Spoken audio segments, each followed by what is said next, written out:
الحمد لله وكفى وسلام على عباده الذين اصطفى أما بعد فأعوذ بالله من الشيطان الرجيم بسم الله الرحمن الرحيم وَلَنَبْلُوَنَّكُمْ بِشَيْءٍ مِّنَ الْخَوْفِ وَالْجُوعِ وَنَقْصٍ مِّنَ الْأَمْوَالِ وَالْأَنفُسِ وَالثَّمَرَاتِ وَبَشِّرِ الصَّابِرِينَ الَّذِينَ إِذَا أَصَابَتْهُم مُّصِيبَةٌ قَالُوا إِنَّا لِلَّهِ وَإِنَّا إِلَيْهِ راجعون أُولَئِكَ عَلَيْهِمْ صَلَوَاتٌ مِّن رَّبِّهِمْ وَرَحْمَةٌ وَأُولَئِكَ هُمُ الْمُهْتَدُونَ وقال رسول الله صلى الله عليه وسلم اشد الناس بلاء الانبیاء ثم الامثل ثم الامثل او كما قال عليه الصلاة والسلام صدق الله العظيم وصدق رسوله النبي الكريم ونحن على ذلك لمن الشاهدين والشاكرين والحمد لله رب العالمين.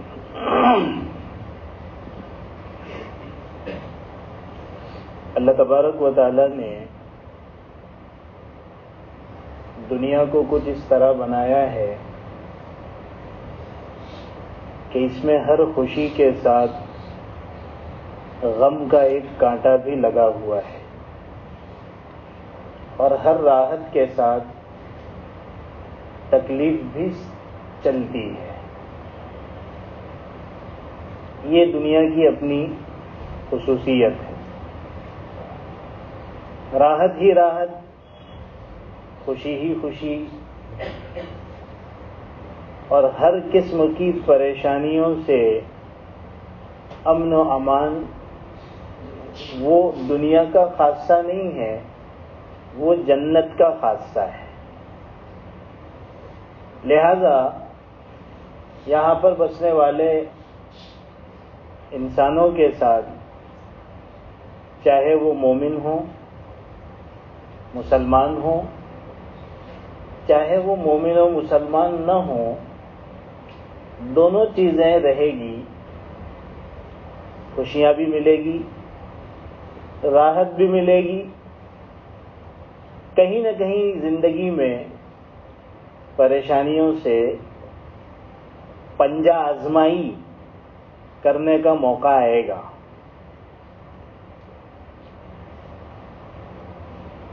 اگر کسی کے ساتھ کچھ پریشانیاں ہیں، تکلیفیں ہیں، بیماریوں میں وہ گھرا ہوا ہے، آزمائشوں میں وہ مبتلا ہے، قرض کے بوجھ میں وہ دبا ہوا ہے، اپنے گھر والوں سے پریشانی میں مبتلا ہے، بچوں سے خوش نہیں ہے، بیوی نافرمان ہے، اور اس طرح کی بہت ساری وہ پریشانیاں جس میں انسان مبتلا ہوتا ہے، تو قرآن و حدیث کی روشنی میں یہ پریشانیاں اور یہ آزمائشیں دو وجہ سے ہو سکتی ہیں. ایک وجہ تو اس کے اپنے گناہ ہیں، اس کی اپنی بدعمالیاں ہیں، اس کے اپنے کرتوت ہیں جو وہ خوشحالی کے زمانے میں اور فراخی کے زمانے میں اور جب حالات اچھے تھے تو اس زمانے میں اور صحت اور تندرستی کے زمانے میں اور جوانی کے عالم میں کیا کرتا تھا. اس کا نتیجہ ہے کہ اب وہ آزمائشوں میں مبتلا ہو گیا، وہ پریشانیوں میں مبتلا ہو گیا،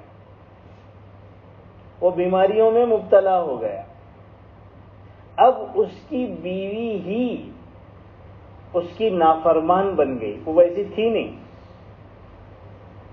اس کے بچے بدتمیز ہو گئے، حالات پوری طریقے سے تبدیل ہو گئے، صحت ختم ہو گئی، اور آسائش کے جو زمانے تھے وہ اب کافور ہو گئے. ایک وجہ تو یہ ہوتی، اور دوسری وجہ وہ اللہ تبارک و تعالیٰ کی طرف سے اس بندے کے حق میں رحمت ہوتی ہے. وہ آزمائشیں، وہ تکلیفیں، وہ بیماریاں، وہ پریشانیاں، یہ اللہ تبارک و تعالیٰ کی طرف سے اس کے درجات کی بلندی کے لیے ہوتا ہے، اس کی ترقی کے لیے ہوتا ہے. دونوں چیزیں ہیں جس کو آپ کہہ سکتے ہیں کہ دونوں بالکل ایک دوسرے کی ضد ہیں، کہ وہ گناہ کی اور اپنی کرتوتوں کی سزا بھی ہو سکتی ہے، اور وہ اللہ تبارک و تعالیٰ کی رحمت اور کرم بھی ہو سکتا ہے. سوال یہ ہے کہ ہمیں کیسے پتا چلے کہ یہ سزا ہے یا اللہ تعالیٰ کا کرم ہے؟ ورنہ ہر آدمی تو اپنے کو اچھا ہی سمجھتا ہے کہ میرے گناہ معاف ہو رہے ہیں. تو اس کے لیے کچھ علامتیں ہیں، کچھ نشانیاں ہیں جس کے ذریعے سے آدمی جان سکتا ہے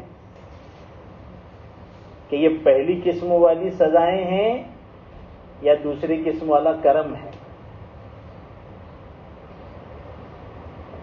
اگر ان آزمائشوں میں مبتلا ہونے کے بعد، ان حالات کے شکار ہونے کے بعد، بے روزگار ہو جانے کے بعد، بیمار ہو جانے کے بعد، قرضوں میں ڈوب جانے کے بعد، پریشانیوں میں اندرونی اور باہری، گھریلو اور خارجی مبتلا ہو جانے کے بعد، اگر اس کا تعلق اللہ تبارک و تعالیٰ سے ٹوٹ گیا ہے، یہ اللہ تعالیٰ کی طرف رجوع نہیں کرتا، یہ اللہ تعالیٰ سے دعائیں نہیں مانگتا، توبہ اور استغفار نہیں کرتا، اللہ تعالیٰ کے احکامات پر نہیں چلتا، نمازوں کا اہتمام نہیں کرتا، دنیاوی تدابیر تو کرتا ہے کہ کیسے مجھے کوئی اچھا جاب مل جائے، کیسے میں کوئی کاروبار میں لگ جاؤں، لوگوں سے بھی مانگ رہا ہے کہ بھئی مجھے کچھ دو تاکہ میں کچھ کروں، دوڑ رہا ہے، اسباب اس نے اپنی تکلیفوں کو دور کرنے کے لیے اختیار کیے ہوئے ہیں، علاج بھی کرا رہا ہے، ہومیوپیتھی بھی چالو ہے، ایلوپیتھی بھی چالو ہے، یونانی بھی چالو ہے، اور دوسری عملیات کے لائن سے بھی، دعاؤں میں بھی یہاں وہاں دوڑ رہا ہے، لیکن اللہ تبارک و تعالیٰ سے رابطہ کٹا ہوا، اس طرف توجہ نہیں ہو رہی. کسی ہم جیسے نے کہہ بھی دیا کہ بھائی استغفار کی کثرت روزی میں برکت کا ذریعہ ہے، نماز ضمانت ہے روزی کی کشادگی کے لیے، آؤ اللہ کے پاس دعا کرو، بات سمجھ میں آ نہیں رہی ہے، تو یہ نشانی ہے کہ یہ آزمائشیں سزا ہے، اللہ کی پکڑ ہے،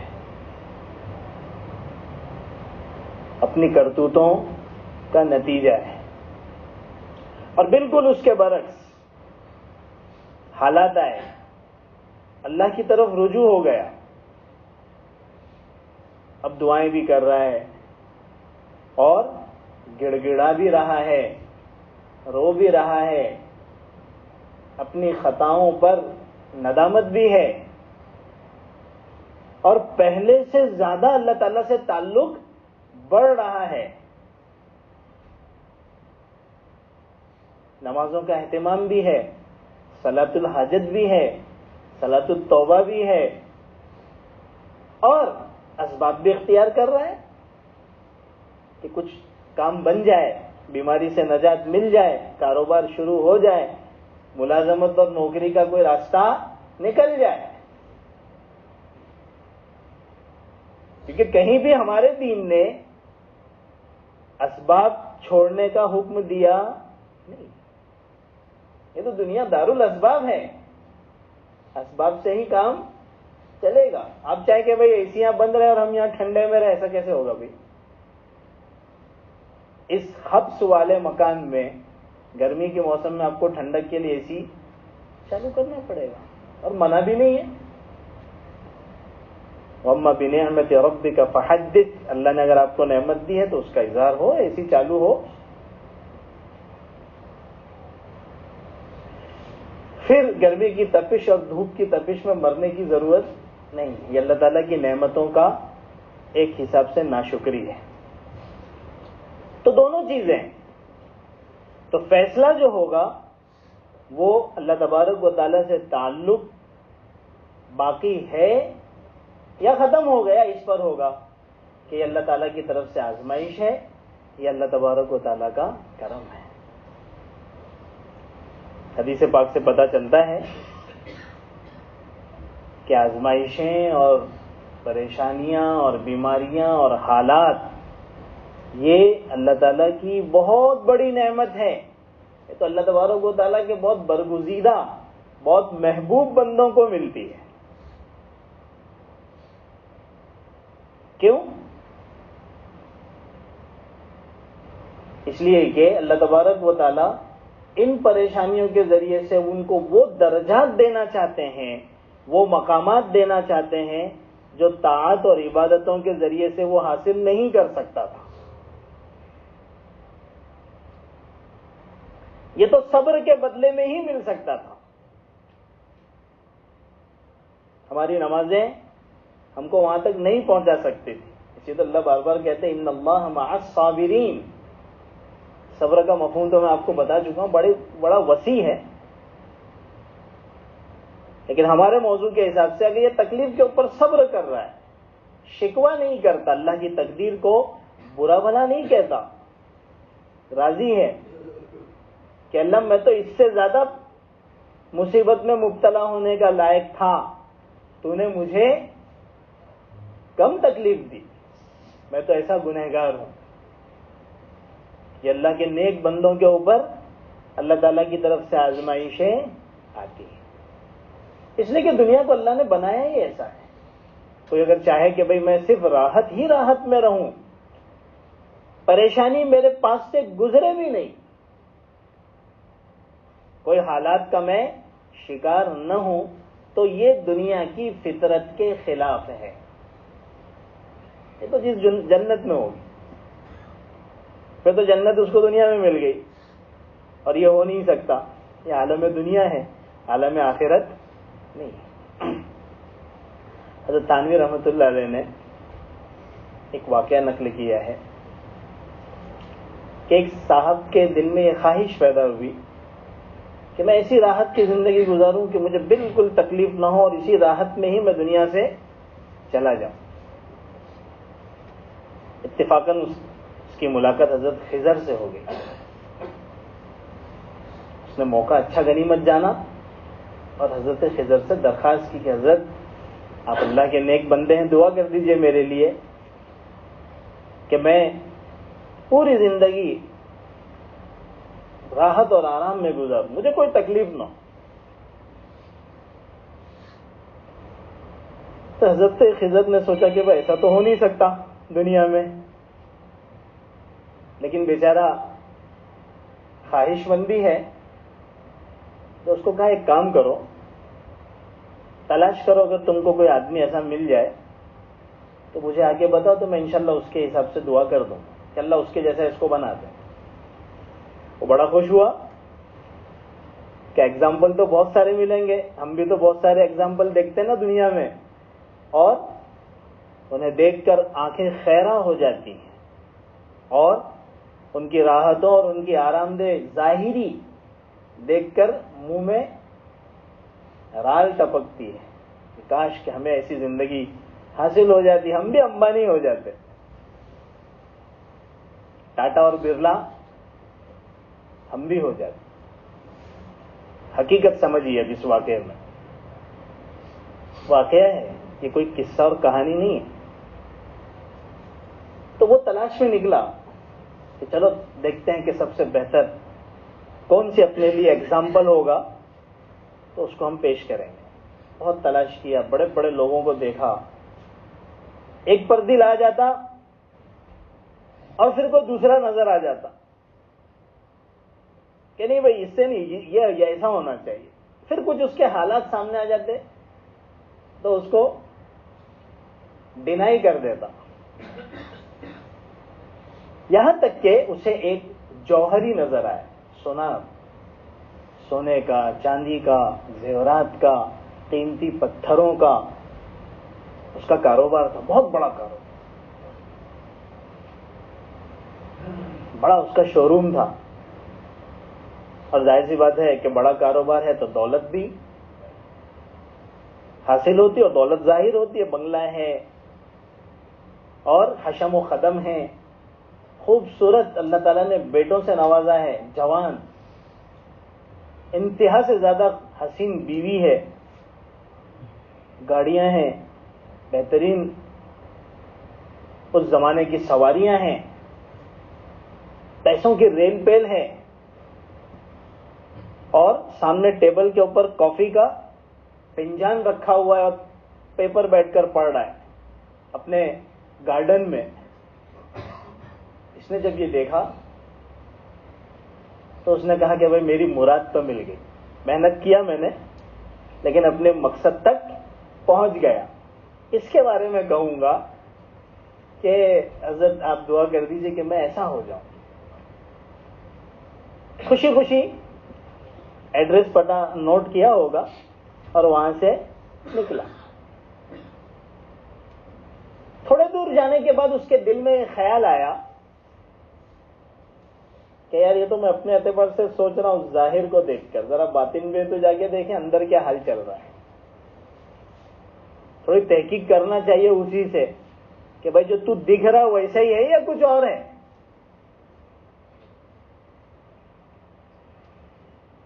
کہ ایسا نہ ہو کہ میں حضرت خضر سے دعا اس کے جیسی کروا لوں اور جو میری آج پوزیشن ہے وہ بھی ختم ہو جائے. اسی وجہ سے انسان کو اپنے بارے میں اس طرح کے معاملات میں فیصلہ کرنے سے پہلے بہت سوچنا چاہیے کہ بھائی میں اتنا بڑا پیسہ لگا رہا ہوں, کہ ایسا نہ ہو کہ یہ پورا پیسہ ہی چلا جائے اور میں پیدل ہو جاؤں. ہوتے ہیں نا لوگ, مسلمان اس معاملے میں نمبر 1 پر ہے. کہ اللہ کے رسول نے مومن کی ایک نشانی بتائی, لا یلدغ المؤمن من جرح واحد مرۃ. مومن کی نشانی یہ ہے کہ وہ ایک سوراخ سے 2 مرتبہ ڈسا نہیں جاتا. ایک مرتبہ دھوکہ کھا لیا اب وہ الرٹ ہو جاتا ہے.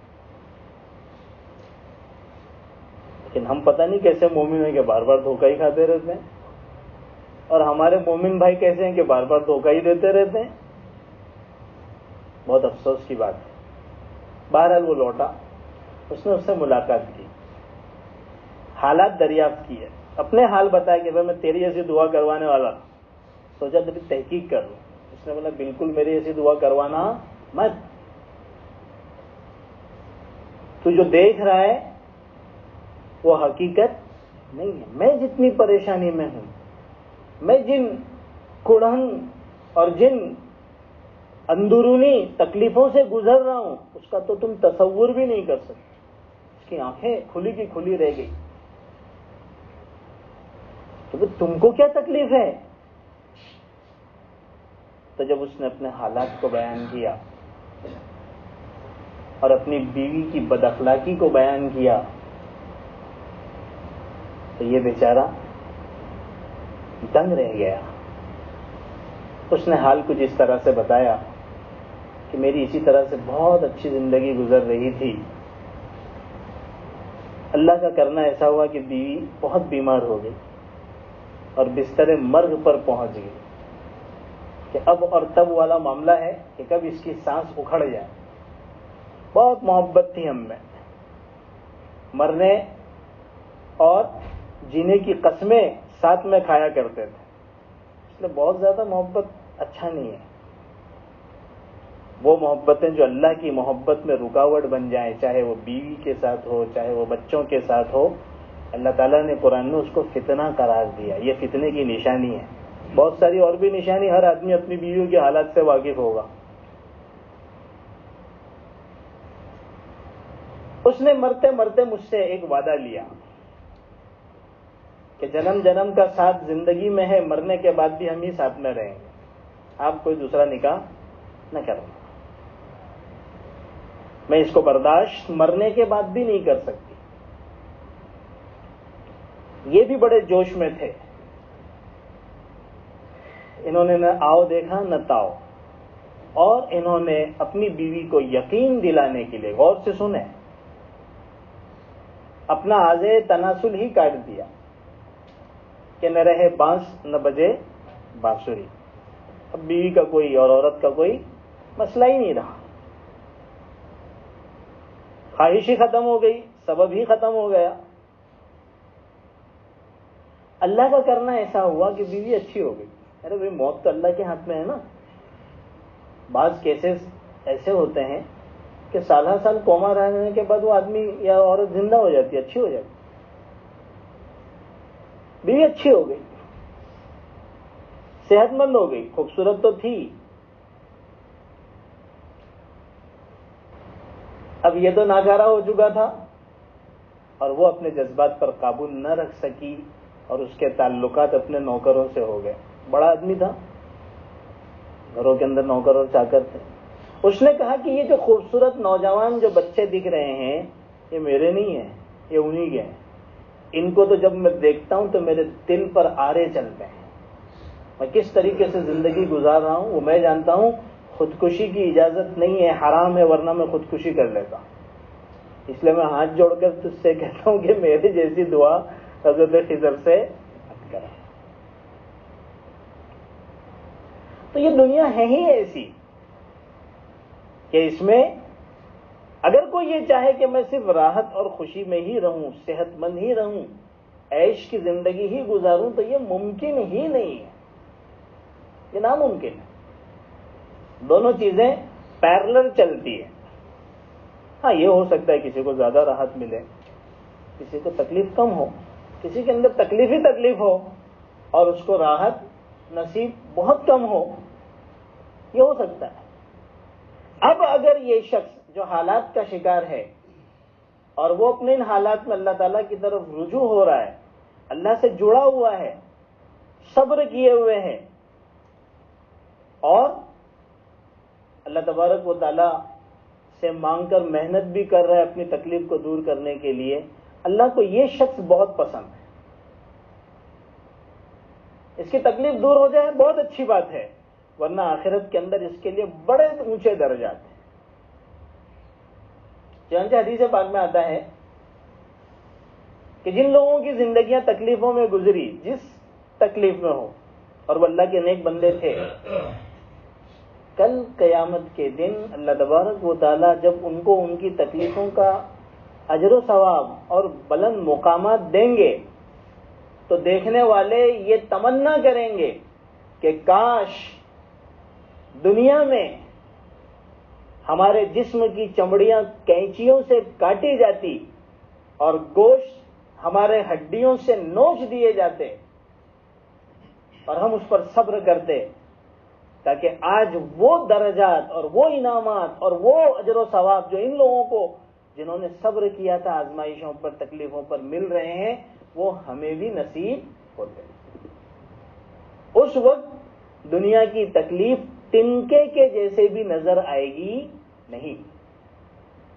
اس کی مثال ایسی ہی ہے جیسے ایک آدمی کو کینسر ہو جائے اور اس کے بارے میں تجویز ہو کہ بھئی آپریشن کرنا ہے، بہت تکلیف دہ آپریشن ہے، بڑا پیسہ لگے گا، تو مریض خود نہ صرف یہ کہ راضی ہوتا ہے بلکہ جلدی کرتا ہے کہ جلدی کرو، کہیں زیادہ کینسر کے جراثیم جسم میں پھیل نہ جائے، جلدی کرو، 5 نہیں 10 لاکھ لو، اگر کوئی حیثیت والا ہے، بڑی سے بڑی جگہ کراؤ۔ وہ ساری تکلیفوں کو برداشت کرتا ہے آپریشن کی، اور وہ جو تراش اور خراش اور جو اس کو کاٹا جائے گا اس کی تکلیفوں کو وہ خوش دلی سے برداشت کرتا ہے، صبر کرتا ہے۔ کیوں؟ اس لیے کہ اس کے بعد کی جو راحت ہے اور اس کے بعد کی جو صحت ہے وہ اس کے نزدیک زیادہ اہمیت رکھتی ہے کہ یہ ختم نہیں ہوگا تو وہ صحت کہاں سے ملے گی، وہ راحت کہاں سے ملے گی، وہ زندگی کہاں سے ملے گی. اس کے لیے وہ ساری تکلیفوں کو برداشت کرتا ہے. یہ سمجھنے کے لیے ایک مثال ہے کہ اگر ہمارے ساتھ کچھ حالات ہیں، ہم کچھ پریشانیوں میں مبتلا ہیں اور اللہ تعالیٰ سے ہمارا تعلق ہے، رجوع ہے، دعائیں ہیں، توبہ اور استغفار ہے، اللہ کے احکام کو ہم پورا کر رہے ہیں اور صبر کے ساتھ چل رہے ہیں، تو اس کا بدلہ جو آخرت میں ملے گا وہ بہت ملے گا. تکلیفیں مسلمانوں پر بھی آتی، غیروں پر بھی آتی ہے، لیکن غیروں کی تکلیفوں کا بدلہ اللہ دنیا میں دے دیتے ہیں. مسلمانوں کی کچھ تکلیفیں دور ہوتی ہیں اور بہت ساری تکلیفوں کا بدلہ انہیں آخرت میں ملے گا. اسی وجہ سے ہم کو یہ بات بطور خاص کہی گئی ہے کہ غیروں کے اچھے حالات کو دیکھ کر غمگین نہیں ہونا چاہیے. بہت سارے مسلمان یہ کہہ دیتے ہیں کہ بھئی عیسائی اور یہودی اور یہ مارواڑی اور یہ گجراتی اور یہ سارے اتنے دولت مند ہیں اور اتنی اچھی زندگی گزار رہے ہیں، ان کے اندرونی حالات جو ہیں وہ تو اندر جو ہے، لیکن اس کو جو ہے وہ شکوہ کرتے ہیں کہ ہمارے حالات اتنے اچھے نہیں ہیں. اور یہ سب حالات تو جب تک اپنے انٹرسٹ پہ کام نہیں کریں گے تو کام ہوگا نہیں. اس طرح کی بہت ساری باتیں مسلمانوں کی زبان سے نکلتی. کئی حدیثوں میں، اس میں سے بعض حدیث حضرت شیخ رحمۃ اللہ علیہ نے فضائل اعمال میں بھی بیان کی ہے کہ ان لوگوں کو دیکھ کر تمنائیں مت کرو، کل قیامت کے دن اللہ تعالیٰ نے آخرت میں ان کے لیے ایسے عذاب تیار رکھے ہیں جس کا وہ تحمل نہیں کر سکتے. بڑے بڑے عذاب ہیں. ہمارے لیے تو اصل آخرت ہے.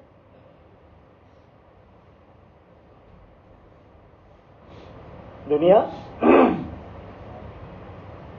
بھی ہمارے لیے ہے لیکن اصل تو کیا ہے؟ آخرت ہے.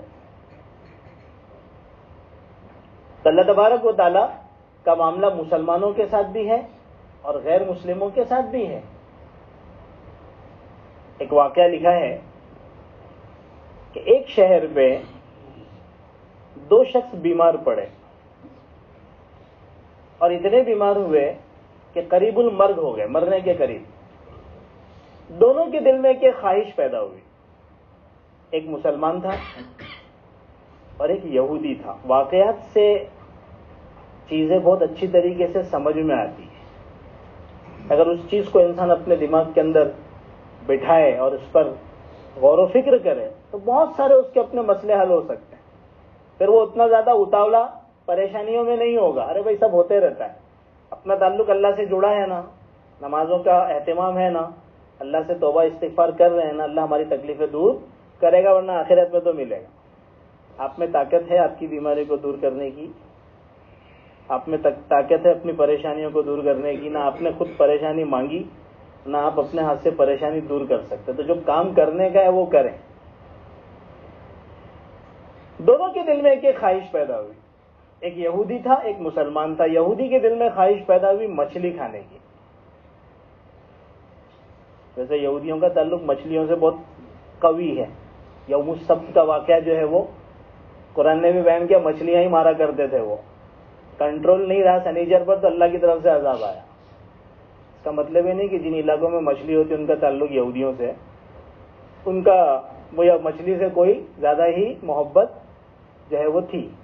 تو اس کے دل میں جو ہے مچھلی کی خواہش پیدا ہوئی. لیکن پورے شہر میں کہیں پر مچھلی تھی ہی نہیں. لوگ نکلے کہ بھئی تلاش کریں، اور مسلمان کے دل میں خواہش پیدا ہوئی روغن زیتون، زیتون کے تیل کو کھانے کی. اور وہ روغن زیتون اس کے سامنے الماری کے اندر شیشے میں رکھی ہوئی، بس اس کو نکال کر پلانا تھا. اللہ تعالیٰ نے 2 فرشتے بھیجے. ایک فرشتے کو کہا کہ تم مچھلی لے کر جاؤ اور اس یہودی کے تالاب میں ڈال دو. دوسرے فرشتے کو کہا کہ تم جاؤ اور اس مسلمان کی الماری کے اندر زیتون کا تیل رکھا اس کو گرا کر ضائع کر دو. دونوں فرشتے اپنے اپنے مشن پر نکلے، ملاقات ہو گئی، پوچھا کہاں جا رہے ہیں؟ تو اس نے کہا کہ بھائی میں تو یہودی کو مچھی کھلانے جا رہا ہوں. تو دوسرے نے کہا کہ میں مسلمان کے روغن زیتون کو ضائع کرنے جا رہا ہوں. ان کو بڑا تعجب ہوا کہ یہودی کے ساتھ اتنی مہربانی والا معاملہ اور مسلمان کے ساتھ اس طرح معاملہ. لیکن انہوں نے کہا کہ اللہ کی حکمت تو اللہ ہی جانتا ہے، اپنے کو جو کام دیا ہے وہ کرنا ہے. دونوں نے اپنا اپنا کام کر دیا. یہودی نے مچھلی کھایا اور مر گیا، اس کی خواہش پوری ہو گئی. اور مسلمان اپنی خواہش اپنے سینے میں دفن کر کے دنیا سے چلا گیا، کیونکہ روغن زیتون گر چکا تھا، اس کو کھایا نہیں جا سکتا. دونوں فرشتے اللہ تعالیٰ کی خدمت میں حاضر ہوئے اور عرض کیا کہ اللہ تو حکیم ہے، تیری ہر فیصلے میں حکمت ہے، لیکن ہمیں سمجھ میں نہیں آیا کہ یہ تیرا معاملہ کیسا رہا. ایک ایمان والے کے ساتھ مرتے مرتے ایک خواہش پوری ہو جاتی، تھوڑا سا وہ روغن زیتون کھا لیتا. اللہ تبارک و تعالیٰ نے اس وقت کہا کہ بات دراصل یہ ہے کہ ہمارے یہاں پر اصول ہے کہ کسی کی بھی اچھے کام کا ہم بدلہ ضرور دیتے ہیں، چاہے وہ اچھا کام کوئی مسلمان کرے چاہے کوئی غیر مسلم کرے. فرق صرف اتنا ہے کہ اگر غیر مسلم کوئی نیکی کا، کوئی اچھا کام، کوئی پنیہ کا کام کرتا ہے تو اس کا بدلہ ہم دنیا ہی کے اندر دے کے معاملے کو چکا دیتے ہیں، اور مسلمان کا کچھ بدلہ دنیا میں ملتا ہے اور کچھ کیا ملتا ہے آخرت میں ہم دیں گے. اس یہودی نے اپنی زندگی میں جو اچھے کام کیا تھا ان سارے اچھے کاموں کا ہم بدلہ دنیا میں اس کو دے چکے تھے. کاروبار اس کا بڑا ہو گیا تھا، ملٹی نیشنل کمپنیوں کا وہ مالک ہو گیا تھا. بہت زیادہ ان لوگوں کے صدقات اور خیرات بھی بہت ہوتے ہیں، آپ نے دیکھا ہوگا. تو اللہ تعالیٰ دنیا میں دے دیتا ہے، بدلہ تو اللہ دے گا ضرور. آپ نے دیکھا ہوگا کہ مارواڑی اور دوسرے بہت سارے اس قسم کے جینی لوگ بہت بڑے بڑے جو ہے رفاہی کام کرتے ہیں، ان کے بڑے بڑے ٹرسٹ ہیں. تو اللہ اس کا دنیا میں ان کو بدلہ دیتا ہے کہ سونا کا کاروبار ان کے ہاتھ میں، اور دنیا کے اندر کہاں پہ بھی جاؤ تو یہی بھرے پڑے. جو کام کرے گا اس کا ان کو بدلہ ملے گا. کسی زمانے میں یہ کام مسلمان کیا کرتے تھے تو اللہ تعالیٰ دنیا میں بھی ان کو دیتا تھا. اب مسلمان لینے والا بن گیا ہے تو ظاہر سی بات ہے وہ معاملات اس کے ساتھ رہے نہیں. ایک اس کی نیکی رہ گئی تھی جس کا ہم نے بدلہ دیا نہیں تھا، تو ہم نے اس کی اس خواہش کو پورا کر دیا اور دنیا میں اس کا حساب کیا کر دیا، چکتا کر دیا. اور یہ مسلمان، اس کے لیے ہم نے آخرت کے اندر ایک درجہ بہت اونچا بلند رکھا تھا. ہم نے اس کے اس خواہش کو پورا نہ کر کے، توڑ کر، کہ اس کی خواہش پوری نہیں ہوئی، ہم نے اس کے لیے وہ درجہ مقدر کیا تھا کہ اس کی یہ خواہش ٹوٹی اور وہ زیتون کا تیل نہیں کھایا اور بیچارہ اسی حال میں مر گیا، تو اللہ تبارک و تعالیٰ آخرت میں اس کو وہ درجہ اس کے بدلے میں دے رہے ہیں. پتہ کیا چلا کہ اگر کسی کے ساتھ اور کسی ایمان والے کے ساتھ، کسی مسلمان کے ساتھ کوئی آزمائش ہے، کوئی پریشانی ہے، کوئی تکلیف ہے، تو اگر اس کا تعلق اللہ تعالیٰ سے لگا ہوا ہے تو اس کی یہ تکلیف اس کے لیے دنیا اور آخرت کی کامیابی کا ذریعہ ہے. شرط یہ ہے کہ وہ اللہ کی طرف رجوع ہو، وہ اللہ کی طرف آئے، اللہ والا بنے، اللہ سے اپنا تعلق جوڑے، دعاؤں کا اہتمام کرے، توبہ اور استغفار کرے، اللہ سے معافی مانگے اور دنیاوی اسباب کے اندر محنت کرے، جو تکلیف ہے اس کو دور کرنے کے لیے کوشش کرے. اللہ تبارک و تعالیٰ اس کے لیے یہ آزمائش کو آخرت کی کامیابی کا اور بلند درجات کا، چنانچہ حدیث پاک میں آتا ہے، اس کا مفہوم ہے کہ آدمی بہت ساری عبادتوں سے وہ مقامات حاصل نہیں کر پاتا جو انسان تکلیفوں پر صبر کرنے سے حاصل کر لیتا ہے. اس لیے اگر کسی کے ساتھ کوئی ایسی پریشانی ہے تو اس کو بالکل تقدیر کا شکوہ نہیں کرنا چاہیے اور جزا فضا نہیں کرنا چاہیے. زبان سے ایسے الفاظ جو عام طور پر ہم کمزوروں سے نکل جاتے ہیں کہ کیا اللہ تعالیٰ کو میں ہی ملا تھا، کیا یہ تکلیف دینے کے لیے اللہ کسی اور کو نہیں دے سکتے تھے، اس طرح کے الفاظ سے اپنے آپ کو بچانے کی ضرورت ہے. اللہ تعالیٰ ہم سب کو عمل کی توفیق عطا فرمائے. سنت پڑھ لیں.